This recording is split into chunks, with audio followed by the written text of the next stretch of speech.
여러분 파란 장미가 있죠. 파란 장미 없었는데 만들어졌죠 요새. 파란 장미가 기적을 뜻하는데요. 그래서 제가 파란 장미, Blue Rose for Free North Korea 해갖고 좀 한번 소개해봤습니다.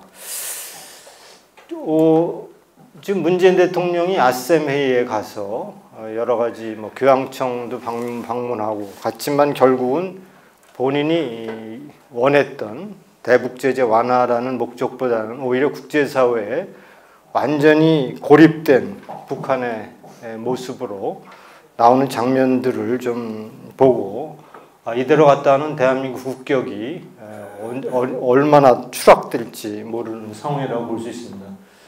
제가 유럽 언론이 문재인 정부의 대북 정책에 관해서 어떤 시각을 갖고 있는가 몇 카트만 여러분에 소개해 드릴게요. 요거는 이제 2018년 1월 17일 날 캐나다 밴쿠버에서 있었던 UN 참전국 16개국이죠.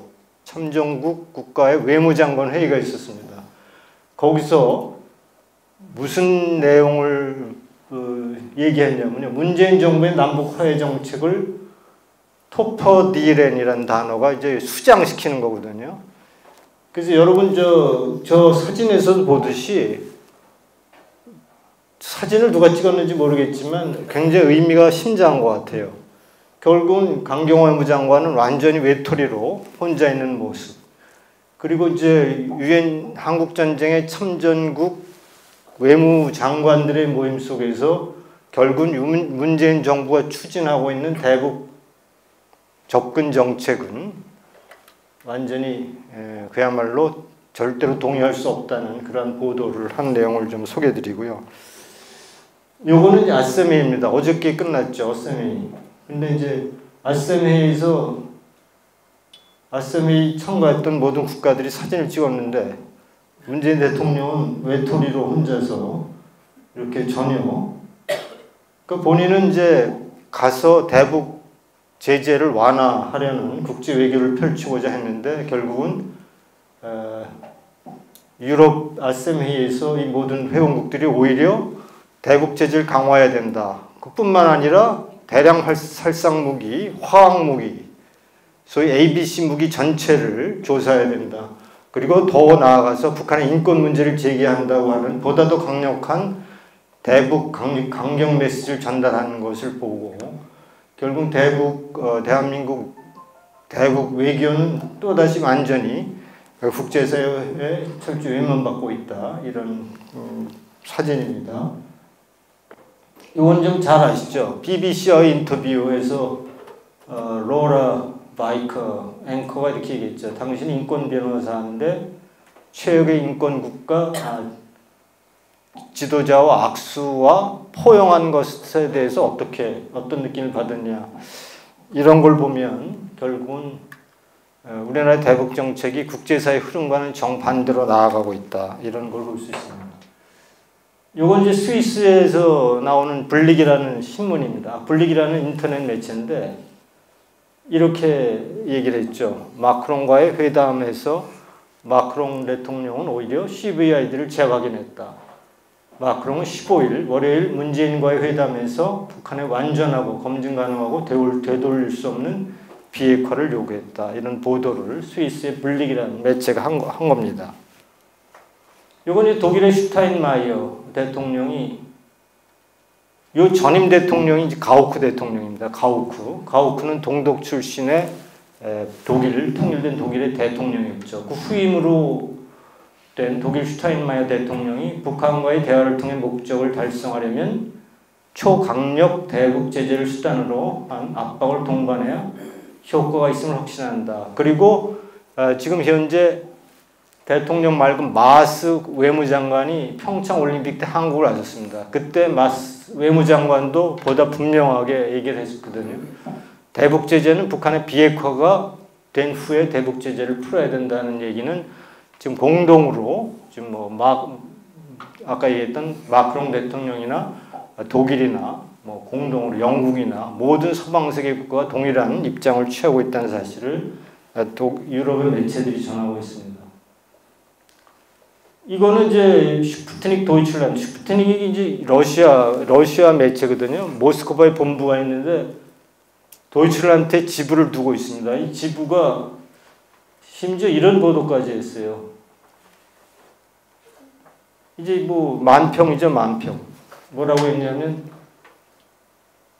문재인 대통령이 이제 김정은한테 나는 전쟁을 절대로 원하지 않지만 줄무늬 양복의 사나이가 누구죠? 트럼프.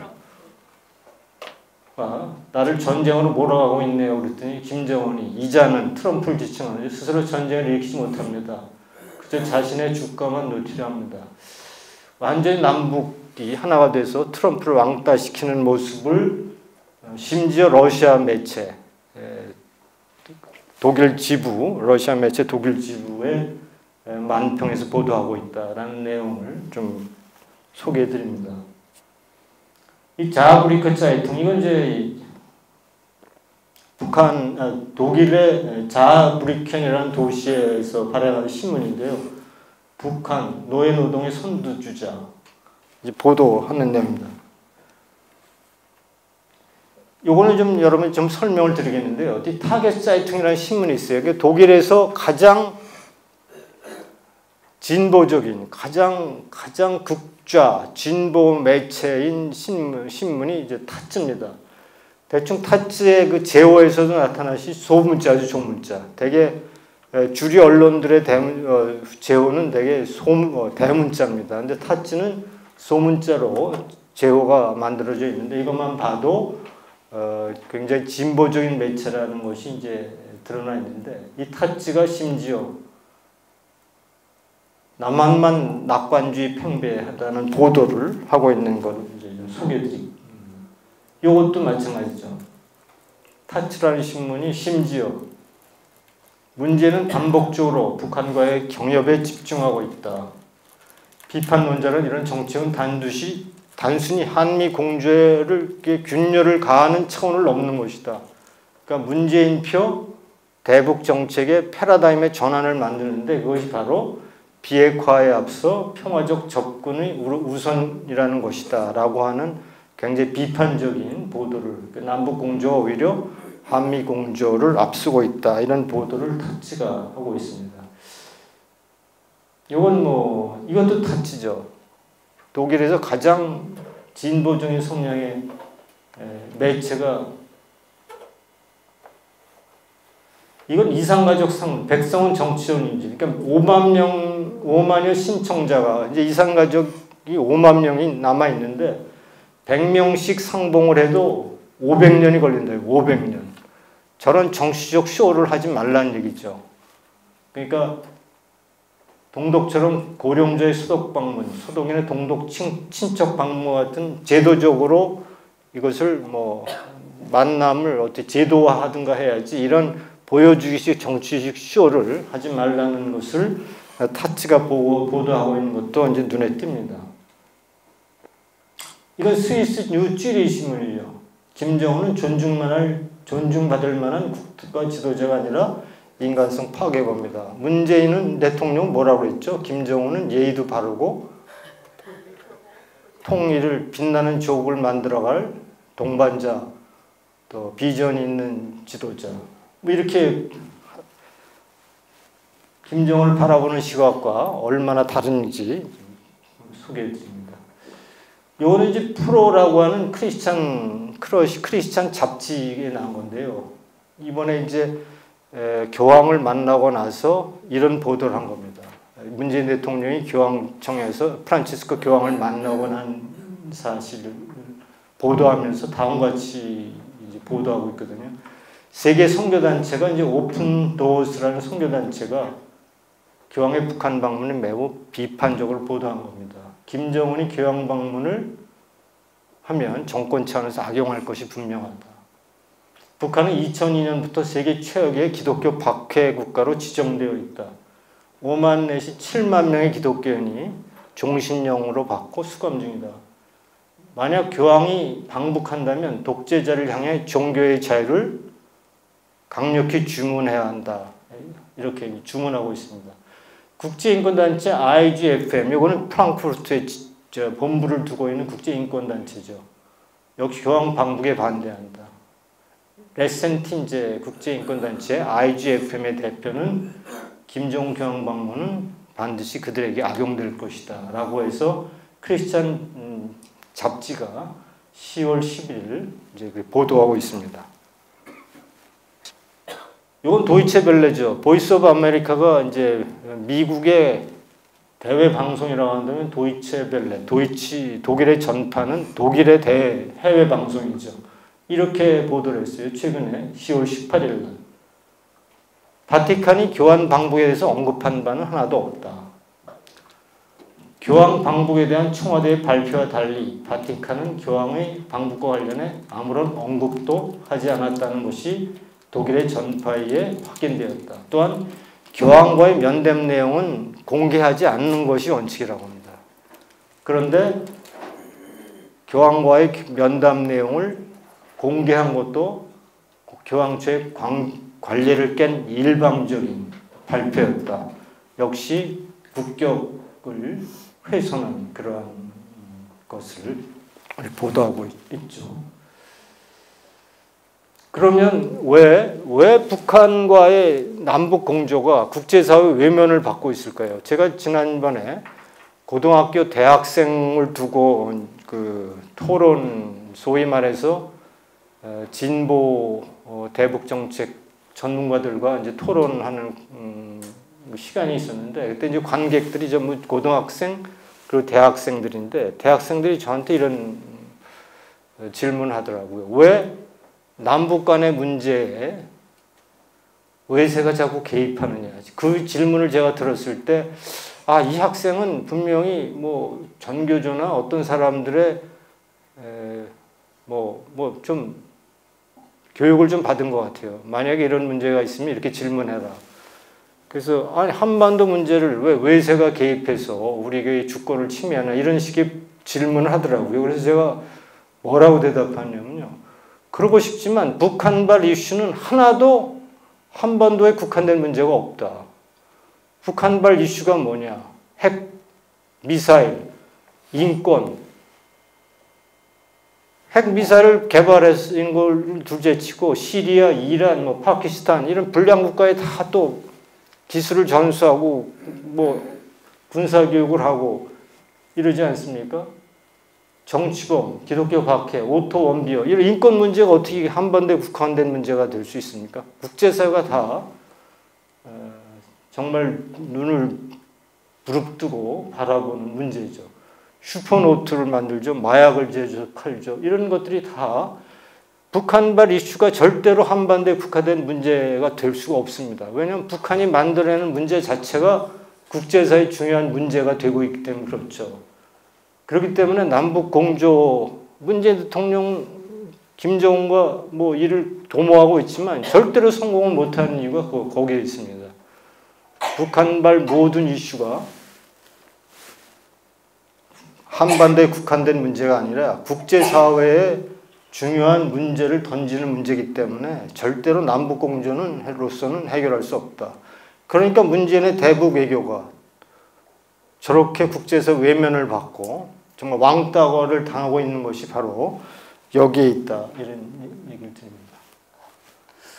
자, 본격적으로 지금까지 이제 유럽 사회가 바라보는, 유럽의 언론이 바라보는 이제 우리 정부의 대북 문제, 그리고 대북 외교에 대해서 좀 간단히 살펴봤고요. 사실은 오늘의 제목은 분단국의 운명인데요. 우리가 이 세상 지구상에는 지금 5개의 분단국이 있습니다. 독일, 베트남, 예멘, 중국, 한국이죠. 베트남은 1975년도에 이제 소위 파리에서의 베트남 미군 간의 평화협정 체결된 이후에 1년 만에 무력 적화 통일을 이뤘죠. 예멘은 1990년 5월이죠. 독일이 통일되기 6개월 전입니다. 독일 통일, 그렇죠. 10월이니까 5개월 전이죠. 예멘은 그야말로 남북 예멘이 평화적으로 합의하에 통일을 이뤘죠. 그런데 그 이후로부터 지금 28년이 흘렀지만 28년 동안 싸우고 내전을 일으키고 전쟁을 일으키고 있습니다. 독일은 1990년 10월 3일 우리나라 개천절날 통일했죠. 독일만 유일하게 자유민주 통일을 이루었습니다. 자유민주 평화 통일을 이루었죠. 중국은 중국 15, 항구 15, 중국 매체에서 2030년까지 대만을 무력 통일한다고 얘기합니다. 그럼 한국은 어떨까요? 한국은 어떻게 될까요? 한국은 과연 자유민주 통일을 이룩할 역량이 될까요? 한국이라는 나라. 이게 분단국의 운명이라는 거죠. 정말 독일만 유일하게 자유민주 통일을 이룬 나라다. 그럼 독일은 어떤 이유에서 자유민주 통일이 가능했고 다른 나라는 어떤 이유 때문에 자유민주 통일을 못하고 적화 통일이라든가 합의 통일, 평화 통일을 이룬 후에 내전에 휩싸여 있는지 이런 것들을 한번 살펴볼 필요가 있다 이런 얘기입니다. 결국은 누가 한국의 통일을 결정할까요? 누가? 한번 생각해 본 적 있을까요? 한국의 통일은 분단국은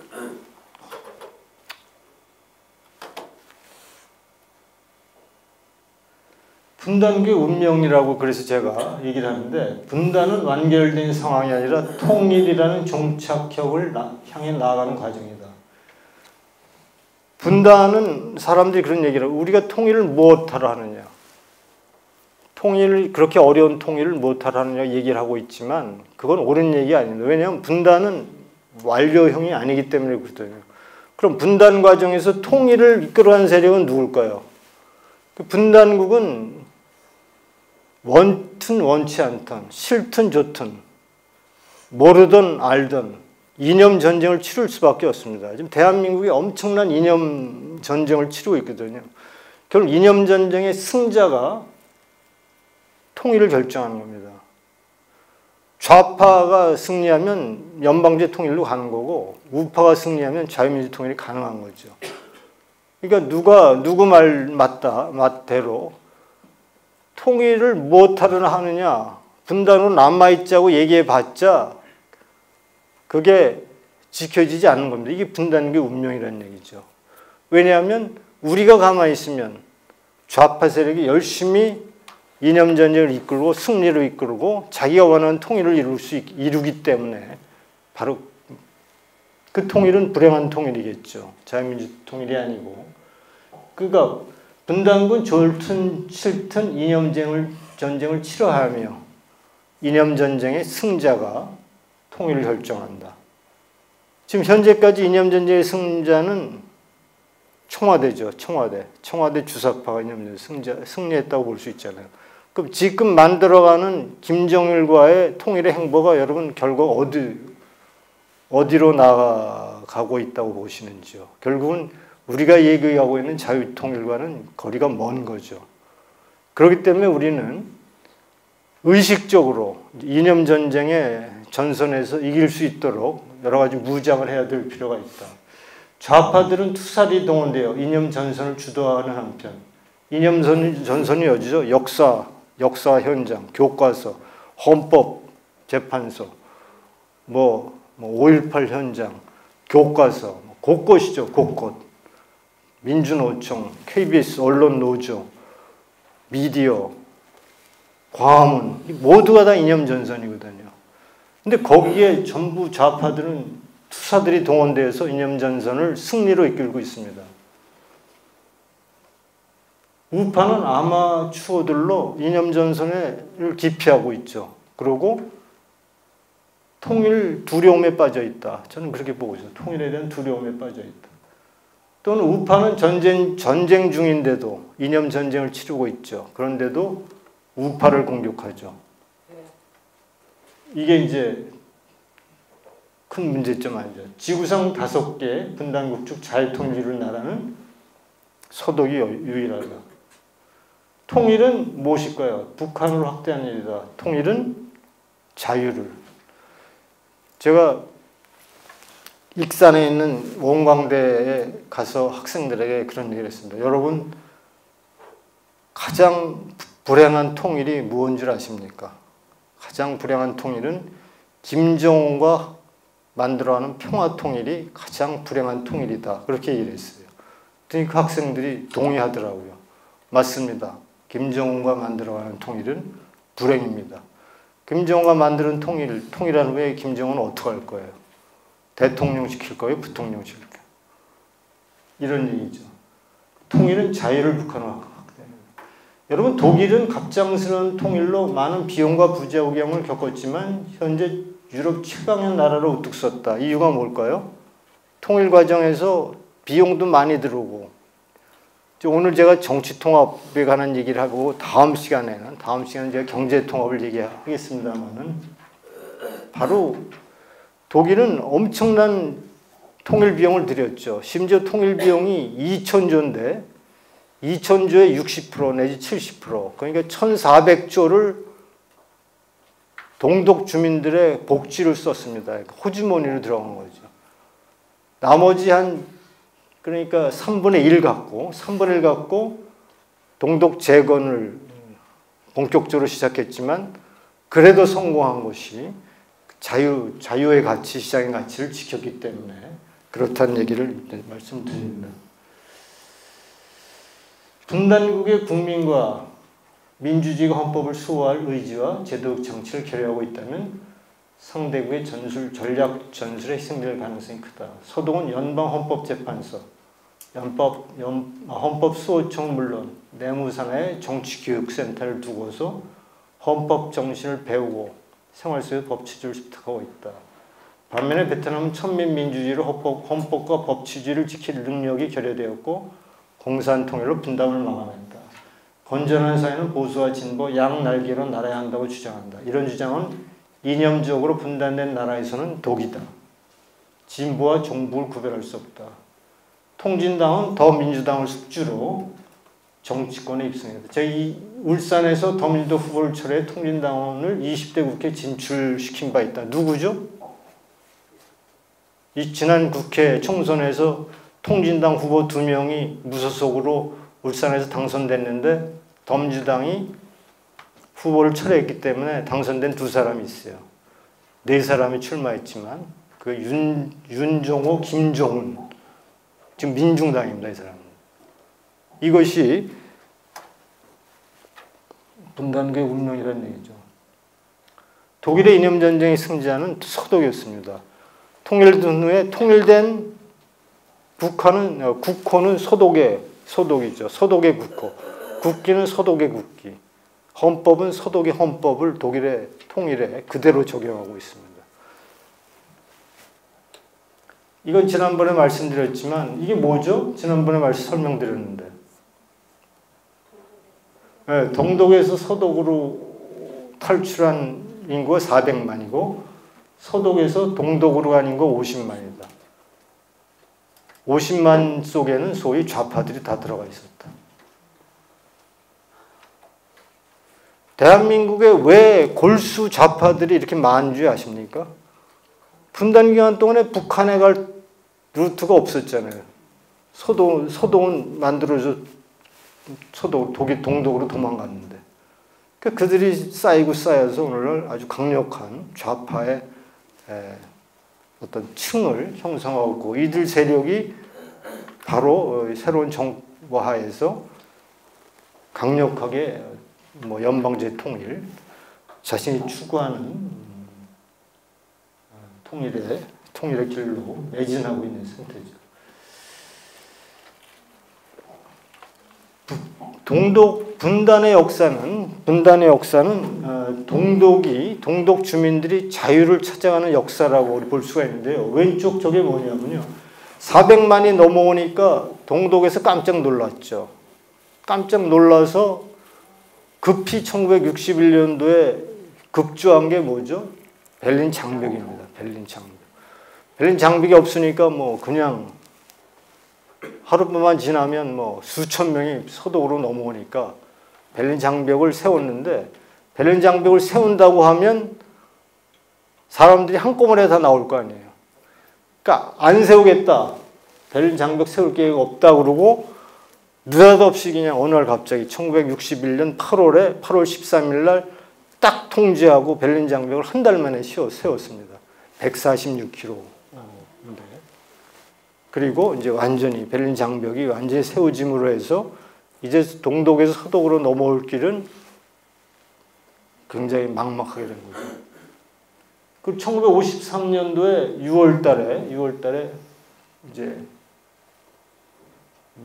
분단된 후 4년 만이죠. 6월 17일 날 동독 주민들이 그때 이제 소련이 군정이 있었고 소련군이 동독에 진주하고 있었던 소련군이 대해서 동독 주민들이 이제 저항을 하는 거죠. 그 저항하면은 동독 주민들을 향해서 소련군 탱크가 완전히 밀어붙이죠. 수백 명이 그 장갑차에 깔려 사망한 사건이 있습니다. 그리고 1949년 아주 그 당해죠. 분단된 해에 소위 말해서 베를린 봉쇄를 단행했습니다. 그러니까 동독과 소련이 베를린 봉쇄를 단행했는데 베를린 봉쇄를 단행한 이유는 뭐죠?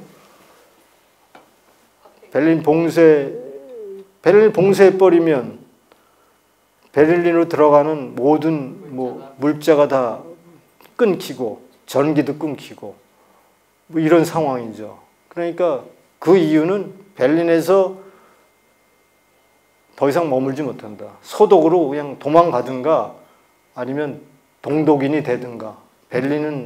이제 서베를린은 이제 동독 땅으로 귀속시키겠다고 해서 베를린 봉쇄를 단행했습니다. 이때 소위 이제 전쟁 직후니까, 여러분 1945년에 전쟁이 끝났고, 근데 그 전쟁은 히틀러가 벌인 전쟁이기 때문에 전쟁 이후에 동독 지역은 소련군이, 서독 지역은 미국, 영국, 프랑스 군이 점령해서 점령 정부를 수립하고 있었죠. 그러니까 그때 이제 소련이 서베를린을 봉쇄한 겁니다. 그러니까 미국, 영국, 프랑스 세 나라가 그 베를린 봉쇄에 맞서서 만들어낸 게 공중다리 작전입니다. 지금도 베를린에 가보면 그 템페로프라고 하는 미 공군 비행장이 있습니다. 그 지역에 그 공중다리 작전을 의미하는 이렇게 다리 모양의 조형물이 세워져 있는데, 이 공중다리 작전을 이제 셌는데, 공중다리 작전은 뭐냐면 모든 당시에 베를린, 서베를린의 인구가 300만이라고 제가 알고 있는데 300만 정도가 됩니다. 300만이 필요한 모든 물자는 공수한다. 미국, 영국, 프랑스의 공군 수송기가 이들의 필요한 모든 생필품을 공급한다 해서 거의 통계를 보니까 5분에 한 대씩, 물론 거의 한 7, 80%는 미국군이 주도했지만 거기 5분에 한 대씩 화물기가 서베를린 공항에 도착합니다. 그래서 모든 물자, 오히려 분단됐을 때보다 베를린 봉쇄되기 전에보다 더 풍요롭게 모든 물자를 이 화물기로 공급하는 그러한 공중다리 작전을 펼치죠. 그래갖고 그러니까 10개월 만에 바로 이 베를린 봉쇄 기간 동안에 여러분 놀랄지 모르지만 베를린에 화력발전소를 지었어요.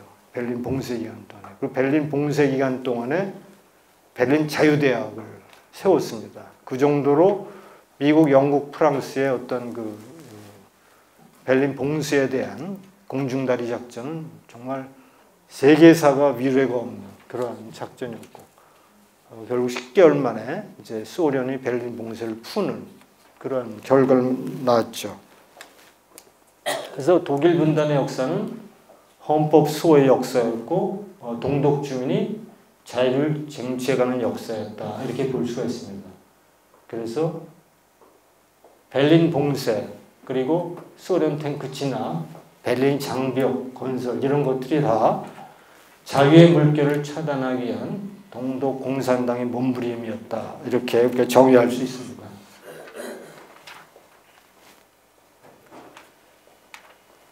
(1961년에) 베를린 장벽이 세워졌어요. 그러니까 1949년에 분단이 되고 1961년에 49년에 베를린 장벽이 세워진 이후에 거의 해마다 20만 명의 동독인들이 서독으로 탈출하는 겁니다. 그러니까 61년부터 1949년부터 61년까지 몇 년이죠? 12년. 12년 동안 20만이 넘어왔습니다. 250만 명이 동독인이 서독으로 넘어오니까 베를린 장벽을 세웠죠. 베를린 장벽을 세웠음에도 불구하고 해마다 2만 명 정도의 동독인이 서독 땅을 밟습니다. 물론 탈출, 베를린 장벽을 통해서 또는 서독으로 이렇게 탈출하는 사람들도 있었지만 그 사람 플러스 어떤 사람이냐면 동독에서 부담이 가는 계층이 있잖아요. 노약자, 만성질환자, 나이든 연금 수령자 이런 사람들은 신청을 하면 이제 한 달 비자를 줍니다. 그럼 서독에 갔다가 한 달 만에 돌아와야 되는데 모든 사람들이 비자 받고 갔다가 돌아올 거야, 안 돌아올 거야? 안 돌아올. 이런 사람들 포함해서 2만 명이다. 해마다. 그래서 이제 400만 명이 되는 거죠. 이제 분단 기간 동안. 근데 요건 뭐냐면 서베를린하고 오른쪽 DDR이 동독입니다. 왼쪽 BRD가 서독이죠. 근데 이제 이 분단 기간 동안에 베를린 장벽이 세워진 이후에 서베를린에서 서독으로 가는 그 자동차 고속도로가 세 군데 있었습니다. 하나는 서베를린에서 함부르크 구간, 제일 위쪽이죠. 두 번째가 서베를린에서 헬름슈테트, 그 옆이 하노바입니다. 그러니까 서독에서 서베를린에서 하노바. 그 다음에 서베를린에서 밑에 뉘른베르그, 호프. 결국 세 군데의 그 동독 구간을 거쳐서 서독으로 갈 수 있는 길을 만들어 놨습니다. 그 길을 만들어 놨는데 그 길을 동독이 왜 그 길을 허락했을까요? 동독이 왜 그 길을 허락했어요? 그걸 우리가 자유의 통로라고 그러는데 이유가 뭘까요? 네? 인도주의적으로? 돈 때문에. 돈 때문에. 사람이 한 번 가면 5마르를 내요. 그리고 승용차, 화물차에 따라서 15마르크 이렇게 나옵니다. 5마르크면 한 3,000원 정도 당시에 됐거든요, 돈이. 근데 이게 이제 지금으로부터 5, 60년 전의 얘기니까 지금이야 당시에 3,000원을 했지만 지금 얼마, 한 3만 원 가치가 있겠죠. 또 약 2천만 명이 압류한 겁니다. 승용차가 600만 대, 화물차 100만 대, 버스 10만 대. 이렇게 하니까 여기서 벌어들이는 수입이 엄청난 겁니다. 거기다가 이 고속도로는 비용은 누가 되죠? 다 서독이 되는 거죠. 그러니까 이 돈 때문에 이 동독 공산 정권은 돈 때문에 이 통로를, 자유의 통로, 동독 구간을, 고속도로를 허락한 거죠. 근데 이 구간에서 어떤 일이 발생할까요? 이 구간에서. 저도 이 구간을 수없이 다녀왔습니다만 이 구간에서 어떤 일이 발생하냐면 여러분 동독에는 차가 두 종류가 있어요. 트라반트라는 차와 바르트부르크. 그러니까 이렇게 성냥갑 같이 생긴 트라반트라는 차가 있는데 그 차는 차체도 이게 도자기입니다. 철도 아니고. 그러니까 80km를 겨우 놓고 달립니다. 80km. 근데 그 차와 여러분 소독차면 어떤 게 생각나죠? 벤츠, BMW보다 포르쉐 이런 거 생각나잖아요. 그럼 이런 것들이 이 고속도로 구간에서 만나는 겁니다. 그러니까 동독 사람들은 맨날 저기 갈 때마다 기가 죽는 거죠. 자기 80 따따따따따 80 놓고 달리는데 벤츠니 포르쉐니 BMW, 아우디니 이런 차들이 감히 범접할 수 없을 정도로 고급차들이 달리니까 얼마나 화가 나겠어요. 그러니까 어떤 조치를 취할게요? 제한속도 80. 여러분 서독 고속도로 제한속도 없는 거 아시죠?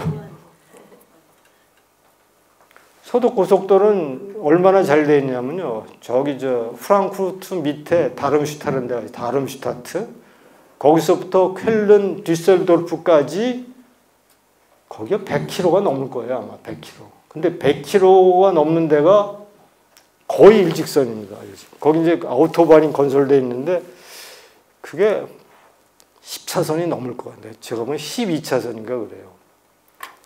그럼 거기에 이제 이제 차들이 딱 다니면 이제 뭐 고속도로니까 독일의 차들이 얼마나 많이 다니겠습니까? 그러면 이제 1차선, 2차선, 3차선, 4차선, 5차선, 6차선 이렇게 되어 있습니다. 화물차는 대개 이제 끝차선으로 달리죠.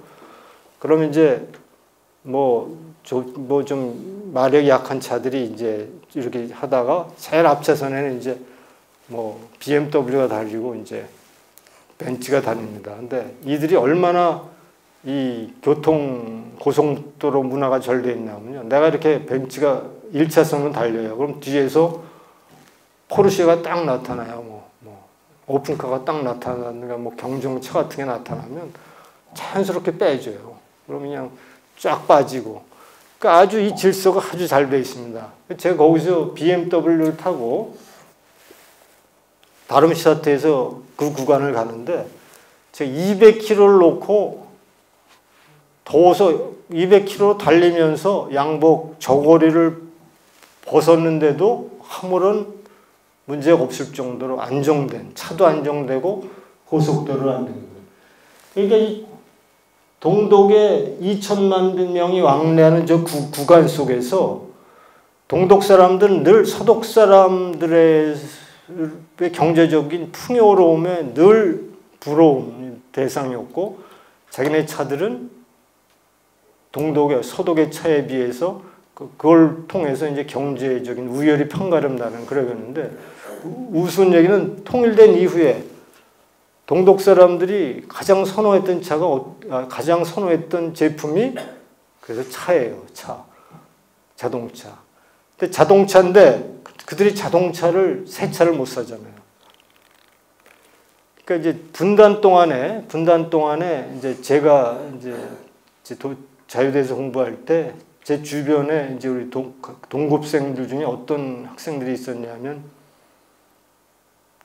이제 서독에 가서 이제 서베를린 서독이 다르게 구분하거든요. 서독에 가서 주말이 되면 한 열댓 명 모아요. 그리고 열댓 명 모아서 다 함께 서독으로 가요. 일당을 주는 겁니다. 아르바이트로. 그럼 15명이 서독에서 중고차를 사갖고 베를린을 옵니다. 그러면 가격이 베를린은 섬이라 그래서 가격이 중고차가 비싸거든요. 서독에 비해서. 그래서 그 사업을 하는 거예요. 그러니까 15명 중에 뭐 100마르크, 10만 원씩 이렇게 일당을 주고 이들이 가서 15대 차를 갖고 오면 이 중고차를 베를린에서 이제 파는 거죠. 그러면 보통 뭐 한 500마르크. 그러니까 10만 원을 줘도 이제 뭐 한 200, 300달러를 남는 겁니다. 그러니까 15대면 내도 3,000달러를 남기는 거죠. 그렇게 해서 이제 아르바이트를 하는 학생이 있었는데, 통일된 이후에 이 학생이 소문을 듣기에 이제 완전히 재벌이 된 겁니다. 재벌. 왜냐하면 통일된 이후에 동독 사람들이 서독에 차를 사야 되는데 새 차는 못 사고 다 중고차를 산 거예요. 중고차. 그러니까 중고차 가격이 중고차 시장이 그냥 뭐 수요가 엄청나게 증가하는 바람에 중고 사업을 하던 사람들이 전부 정말 돈벼락을 맞는 그런. 우리가 만약에 통일이 되면 여러분 통일 사업을 좀 구상해도 될 것 같은 생각이 드는데. 근데 보십시오. 베를린 이제 146km고 동서도 국경이 1382km입니다. 동서도 국경, 베를린 말고. 그리고 동독 지역엔 그 국경에서 5km가 이제 제한구역, 들어갈 수가 없어요. 그리고 500km가 보호구역. 10m가 이제 토데스 존에 갖고 죽음의 지대입니다. 여기 들어가면 죽는 겁니다. 거기에는 7만 1000개의 자동 발사총이 설치되어 있어요. 거기 지나가면 그냥 쏘는 거죠. 계산해 보니까 20m에 하나씩 자동 소총이 이제 설치되어 있었던 겁니다. 그러니까 누가 서독으로 탈출할 수가 없는 거예요. 탈출하면 죽는 거죠. 근데 1982년도에 헬무트 콜 총리가 총리로 당선이 되거든요. 1982년도하고 83년도에 서독에서 동독에 거의 20억 달러의 차관을 줍니다. 20억 마르크. 그러니까 당시 마르크는 이제 달러 환율로 2분의 1입니다. 그러니까 우리가 당시에 달러가 1달러면 1마르크는 0.5달러입니다. 환율이. 그러니까 20억 마르크를 줍니다. 20억 마르크. 그 대신에 7만 1,000개의 자동 소총을 다 철거하라고 시킨 겁니다. 바로 이게 상호주의예요. 그 7만 1,000개를 다 철거할 수밖에 없어요. 그렇게 이제 할 정도로 동독은 서독의 돈에 좌우돼 있었고, 어쨌든 그렇게 서독의 경제적인 풍요로움을 늘 동룡의 대상으로 삼았다, 이런 얘기죠. 결국은 자유의 통로 속에서 동독 사람들은 서독 사람들의 경제적인 풍요로움, 그럼 그 안에서 휴게실 같은 데가 있잖아요. 그럼 휴게실 같은 데 이제 무슨 가게가 있으면 그 가게에서 물건을 삽니다. 그러면 5마르크면 서독 동독 마르크화가 서독 마르크하고 가치가 1대 8입니다. 그러니까 동독에서 서독에서 8마르크 주면 동독 사람들은 거의 64마르크를 버는 거예요. 그러니까 동독 서독 사람들은 가서 식당에서 밥을 먹든가 뭘 사든가 해도 다 동독 마르크에 표시된 걸 다 서독 돈을 지불해요. 그러니까 거기서 또 벌어들이는 돈이 얼마예요? 그러니까 그 정도로 이제 서독 돈에 의존돼 있었다, 이런 얘기죠. 그래서 통일될 때까지 그 동독 사람들이 서독의 자유로운 민주주의 그리고 시장 경제에 대한 동경을 만들어 준 것이 바로 자유의 통로, 세구관이었다, 이렇게 이제 우리 볼 수가 있습니다. 아까도 말씀드렸지만 우리도 헌법재판소가 있습니다만은 독일은 무엇보다도 헌법을 지켜내지 않으면 안 된다는 생각에 철두철미했죠. 그래서 헌법재판소는 1951년에 사회주의 제국당, 우리는 통진당을 해산시켰지만 1956년도에 독일 공산당을 해산시켰죠. 헌법소총, 거기다가 헌법소총까지 있어요. 헌법소총은 내무산의 직원이 3,100명이고 분단된 지 1년 후에 이제 설립했고 연방에 연방총을 두고 16개 주에 지청을 두었습니다.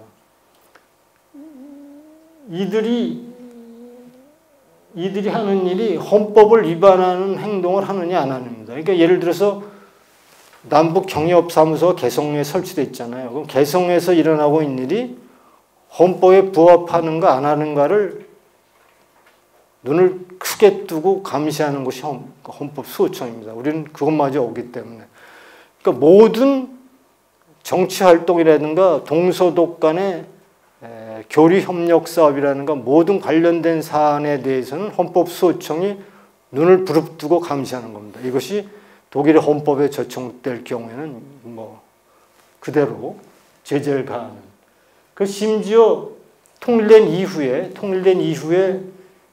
동독에는 그 동독 공산당이 있었고 통일된 이후에 공산당 세력이 통일된 이후 완전히 사라지지가 않죠. 왜냐하면 거기 공산당 때 먹고 살던 세력이 많아 있었으니까.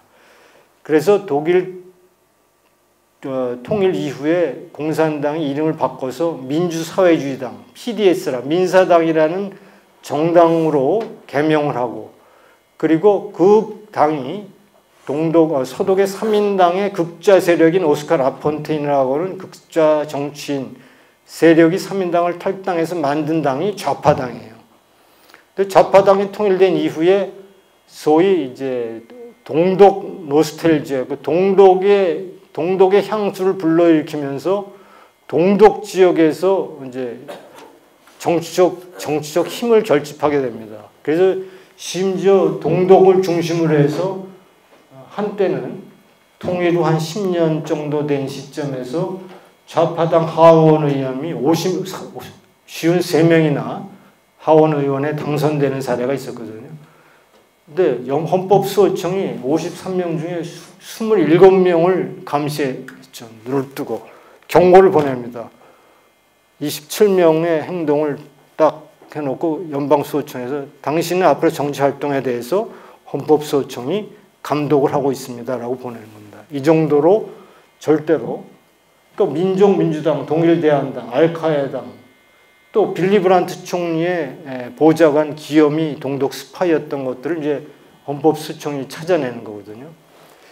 심지어 독일에 북한 대서관이 있어요. 북한 대서관이 중동 지역에 군사 무기 거래를 한다는 제보를 받고 헌법수호청이 북한 대서관을 감시한 사례도 있거든요. 그 정도로 헌법수호청이 철저하게 독일의 헌법을 지키기 위해서 분단 기간 동안에 정말 열심히 활동했다. 우리 같은 나라는 헌법에서 자유를 빼자는 얘기가 공공연히 나잖아요. 헌법 교과서에서 자유를 뺀단 말이에요. 여러분 동독이 국호가 뭔지 아세요? 동독 국호가 German Democratic Republic이에요. 독일 민주공화국이 동독의 국호입니다.